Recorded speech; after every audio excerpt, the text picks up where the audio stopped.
मंगला गौरी व्रत श्रावण मास में आने वाले सभी मंगलवारों को किया जाता है।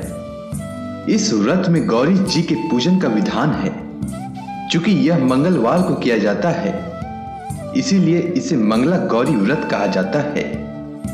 मान्यता है कि मंगला गौरी व्रत को करने से वैवाहिक जीवन से जुड़ी समस्याएं खत्म होती है और संतान सुख की प्राप्ति होती है।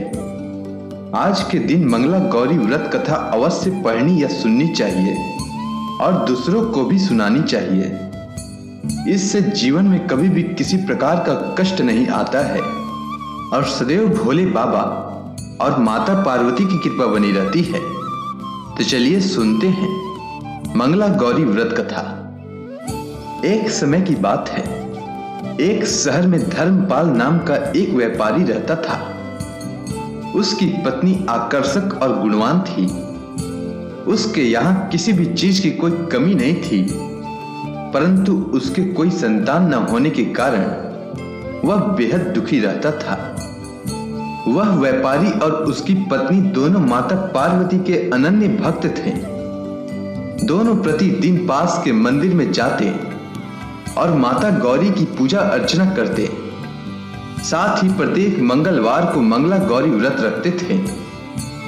बहुत समय बीत गए। एक दिन माता गौरी उनके भक्ति भाव से प्रसन्न होकर व्यापारी की पत्नी को पुत्रवती होने का वरदान दिया, जिसके बाद व्यापारी को पुत्र रत्न की प्राप्ति हुई। घर में खुशियां मनाई गई। कुछ दिनों बाद एक मंगलवार को व्यापारी की पत्नी ने धर्मपाल को बगीचे में मंगला गौरी के पूजन के लिए आम का पल्व व फल लाने भेजी। जब व्यापारी आम का पल्व व फल लेकर आया तो वह थोड़ा उदास दिख रहा था। पत्नी ने व्यापारी से इस उदासी का कारण पूछा तो व्यापारी फुट फुट कर रोने लगा।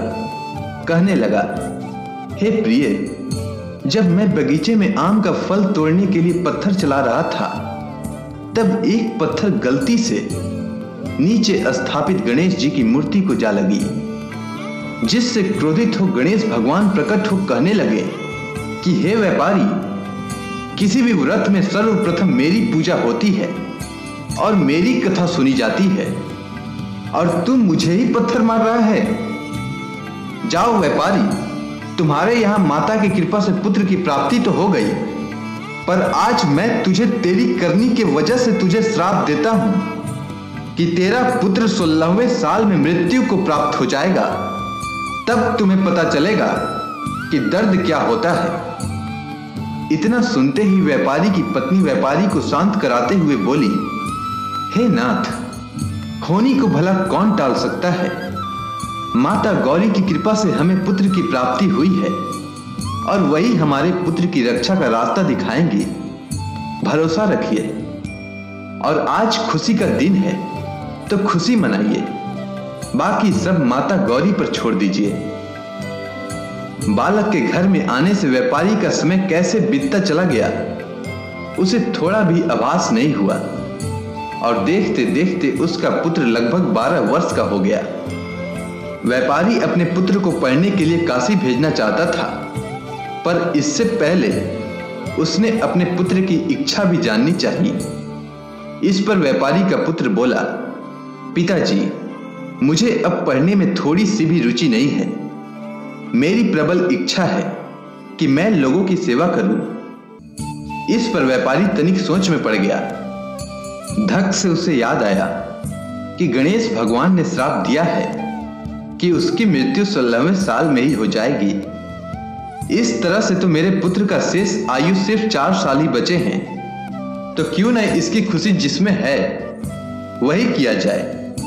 यह सोचकर वह पुत्र से पूछा, तो बताओ पुत्र, मैं तुम्हारे लिए क्या कर सकता हूं। तब बालक ने कहा, हे पिताजी, आप मेरे लिए चौराहे पर 2 घड़े पानी और कुछ मीठा रखवा दीजिए, और मैं आते जाते सभी राहगीरों को मीठा खिलाकर पानी पिलाने का काम करूंगा। इतना सुनते ही व्यापारी ने तत्काल इसका प्रबंध करवा दिया। और फिर क्या था, बालक चौराहे पर बैठकर आते जाते राहगीरों को रोजाना पानी पिलाता और सभी राहगीर पानी पीने के बाद उसे युग युग जीने का आशीर्वाद देते। 16वां साल पूरा होने वाला था कि उसी रास्ते से देवर्षि नारद जी साधारण साधु के वेश में गुजर रहे थे। तभी बालक की नजर उन पर पड़ी। बालक दौड़कर उनके निकट पहुंचा और उनसे बोला, हे साधु महाराज, तनिक मुझे भी अपनी सेवा करने का मौका दीजिए। नारद जी बालक के करुण स्वर को सुनकर बहुत प्रभावित हुए और बालक के द्वारा दिए गए गुड़ को खाकर पानी पिए और उनके मुख से भी युग युग जीने का आशीर्वाद निकल गया। तभी उनके दिमाग में आया कि यमलोक गए काफी समय हो गया है, तनिक उधर का भी खबर ले लिया जाए। इतना सोचते ही नारद जी यमलोक के लिए प्रस्थान हो गए। वहां जाने के बाद देखते हैं कि यमराज जी महाराज कहीं प्रस्थान करने वाले हैं। तभी उनसे रहा नहीं गया, उन्होंने पूछ ही डाला कि महाराज, लगता है आप कहीं जाने के लिए तैयार हैं। इस पर यमराज जी बोले कि हाँ मुनिवर, आप बिल्कुल ठीक समझे।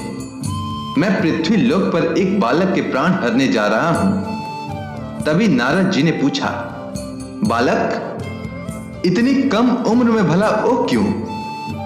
क्या उसका प्राण हरना इतना आवश्यक है?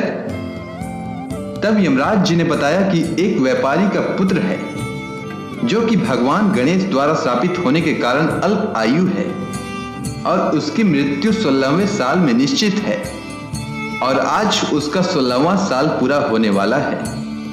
पर आज भी वह बालक अपने मृत्यु से बेखबर राहगीरों को मीठा खिला रहा है और पानी पिलाकर उनकी सेवा कर रहा है। इतना सुनते ही नारद जी का माथा ठनका और बोले, आप कहीं व्यापारी धर्मपाल के पुत्र के बारे में तो नहीं कह रहे हैं? तब यमराज जी ने कहा कि आप बिल्कुल ठीक समझ रहे हैं महर्षि नारद। इतना सुनते ही नारद जी ने कहा, यह तो असंभव है महाराज। मैंने भी उस बालक की सेवा प्राप्त की है और मीठा खाकर पानी पीने के पश्चात उसे युग युग जीने का आशीर्वाद भी देकर आया हूं। भला एक ऋषि की वाणी कैसे असत्य हो सकता है? इस पर यमराज जी बोले कि यह सब मेरा काम नहीं है।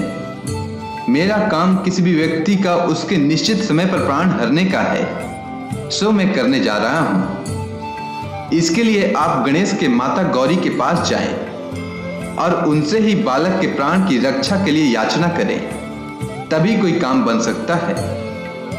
इतना सुनते ही नारद जी दौड़े दौड़े कैलाश पर माता गौरी के पास पहुंच गए और देखा कि वहां स्वयं भगवान शिव और गणेश जी भी बैठे हुए हैं। इसके बाद नारद जी ने सारा वृतांत कह सुनाया।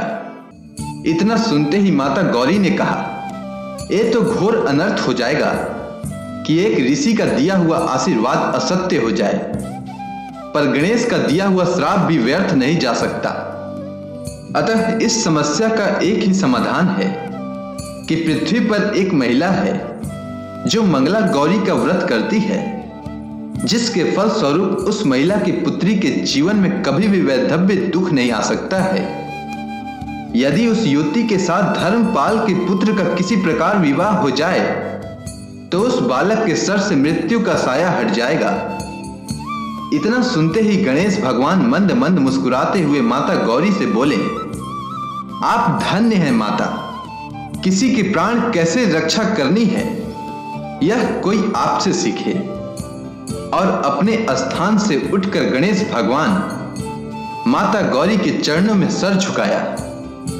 फिर क्या था, नारद जी ने व्यापारी के पास जाकर उसके पुत्र के प्राण की रक्षा का उपाय बताया और फिर व्यापारी ने आनंद फानन में उसने अपने पुत्र का विवाह उस युवती के साथ कर दिया और इस प्रकार माता गौरी की कृपा से व्यापारी का पुत्र दीर्घायु हो गया।